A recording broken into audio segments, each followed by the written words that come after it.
그 찬종 씨가 아까 1억 5천 모으셨다고 했는데 솔직히 연봉이 어느 정도였길래 이렇게 많이 모으신 거예요? 중간에 이직을 한 번 해서 직장을 2개를 다녔는데 현대해상화재보험그룹의 하이카 손해사정 다녔습니다. 금융권 중에서도 연봉 엄청 많이 주는데 아니에요?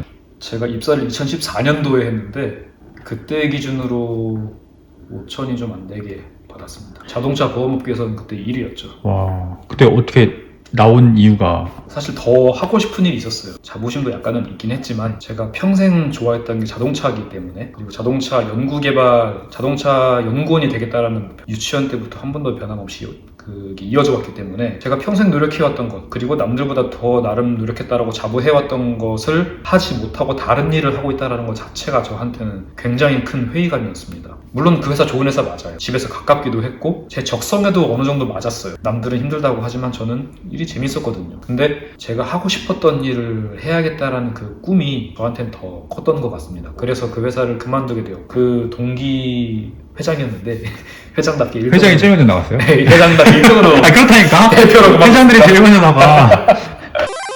그래서 그만두고 사실 현대 자동차로 이직을 하고 싶어서 취업 준비를 다시 했는데 서류도 통과하고 인적성도 통과하고 면접까지 올라갔는데 이제 면접에서 안 돼가지고 왜? 그때 채용 규모가 이제 확 줄어들기 시작하던 시기가 이제 2015년, 16년 이때 확 점점 줄기 시작하던 시기이기도 했고 어쨌든 제가 면접을 잘 못 받겠죠. 제가 생각하기에는 PT 면접 같은 거는 사실 기술적인 부분이니까 큰 문제는 없었던 것 같은데 인성 면접 부분에서 제가 제 단점 같은 거를 좀 솔직하게 어필하지 않고 너무 저를 꾸며댄 면접을 봤던 기억이 나는데 그 부분이 좀 약점으로 잡히지 않았을까 싶기는 합니다. 현차가 인재를 놓쳤네. 그러니까 난 사실 주변에 천중 씨만큼 차에 대해 빠삭하고 차에 대한 애정을 넘어서 거의 마음이 진심인 사람을 못 봤거든요. 근데 그건 어쩔 수 없는 게 자동차든 뭐 어떤 대기업이든 프로세스가 있잖아요. 서류가 있고 인적성 검사가 있고 1차 면접, 2차 면접, 신차 검사 이런 프로세스는 거의 모든 회사가 가지고 있는 프로세스인데 거기에 제가 부합하지 않았던 거죠. 특히 지금으로 말하면 MBTI가 제가 안 맞았던 거죠. 아, 현차랑? 예, 제가 그 인적성 검사에서 굉장히 많이 떨어졌어요. 저는 서류 통과를 8번을 했는데 인적성이 7번 떨어지고 1번 통과했어요. 그럼 현차의 MBTI는 뭐라 생각해요? MBTI로 말하면 솔직히 잘 모르겠는데 일단 제 MBTI는 아닙니다. 아... 저는 ESTJ이고 사업가형, 엄격한 관리자형 이런 건데 회사는 다 그렇죠. 따라오는 팔로워를 원하지 리더를 원하진 않거든요, 사실. 근데 SK 같은 경우는 제가 인적성 보면은 아무리 그치, SK가 그걸 좋아하더라고. 네, 제가 적성을 정말 대충 풀어도 여기는 시험 보는 족족 인적성이 그냥 다 패스입니다. 근데 이게 HMAT은 안 되더라고요. 회사 분위기가 확실히 다르지. 네, 그래서 특정 회사는 잘 되고 이거는 공부를 해도 안 되는 걸 보니까 그때 제가 적성 검사는 모의고사 보면은 전국 상위 7% 9% 나왔거든요. 와... 그렇기 때문에 적성의 문제라고 사실 생각하지 않아요. 그래서 저는 인성의 문제라고 생각을 하고 그게 저랑 안 맞았던 거 아닌가 라고 생각을 합니다. 그래서 제가 원하는 회사 못 들어갔지만 차선책이라도 원하는 걸 해야겠다 싶어서 다른 대기업을 선택한 게 아니라 저는 현대자동차그룹의 협력사를 선택을 해서 그 협력사 중에 가고 싶은 또 가까운 이런 회사를 찾게 돼서 지금 회사를 다니게 된 거죠. 근데 연봉도 되게 높게 받고 계시잖아요, 그렇죠? 그전 직장만큼까지는 아닌데 그래도 남들이 봤을 때 괜찮은 연봉이다 싶을 정도로는 받고 있습니다. 실례지만 여쭤봐도 돼요? 대리 기준으로 말씀드리면은 지금 5천 후반대 받고 있습니다. 현대해상 그만둘 때 바로 그만두고 준비를 한 거예요? 아니면 좀 걸쳐놓고 그만둔 거예요? 그만둠과 동시에 원서를 바로 썼습니다. 그러면 그만둔 상황에서 어떻게 보면 실직자가 됐던 거네요, 그 당시에는? 예. 아니요, 오히려 좀 더 기대감에 부풀어 있었습니다. 제가 정말 가고 싶어 하는 회사를 위해서 다시 한번 도전할 수 있구나. 이 기대감에 부풀어 있었고 내가 이번엔 꼭 가야겠다. 그런 기대감에 부풀어 있었지 불안하거나 그러진 않았어요. 그럼 생계 같은 거는 뭐 알바를 했다던가 그랬나요? 물론 이제 그때 얼마 전까지기도 하지만 저는 부모님과 함께 살고 있기 때문에 사실 경제적 부담이 없어서 그런 용기가 나왔을 수도 있어요. 어차피 집에 가면 밥 주시는 부모님 계시고 따뜻한 집 있고 그러기 때문에 제가 집에서 그냥 자고 일어나서 원서 쓰고 자고 일어나서 취업 준비하고 이러면 되는 거기 때문에 제가 그런 도전을 할 수 있었던 것 같습니다. 전 찬종 씨가 갖고 있는 그 내면의 힘이 있고 그걸 통해서 이렇게 인생을 만들어 오지 않았나라는 생각이 듭니다. 감사합니다.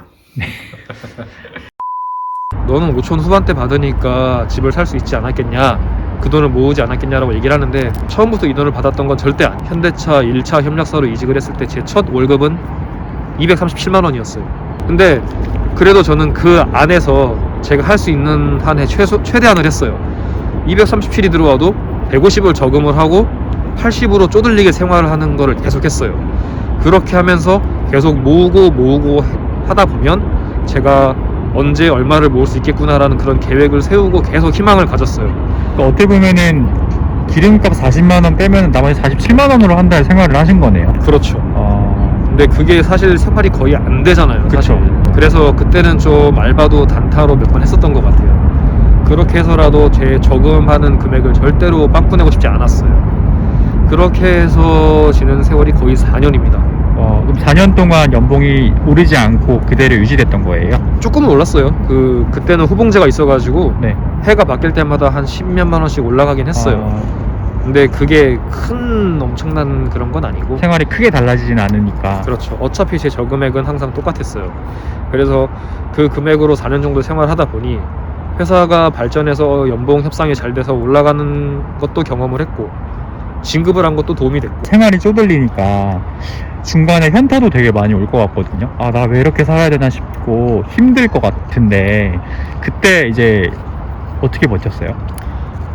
사실 이거는 사람의 성격 차이일 수 있는데, 저는 ESTJ다 보니까 그래서 그런지 모르겠는데, 그래서 저는 그걸로 좌절하고 힘들어할 겨를도 없이 이거 모아서도 지금 이 돈밖에 안 되는데 더 모아야 되지 않겠나, 더 모을 수 있는 방법을 찾아야 되지 않겠나, 좀 이런 생각을 더 많이 했던 것 같아요.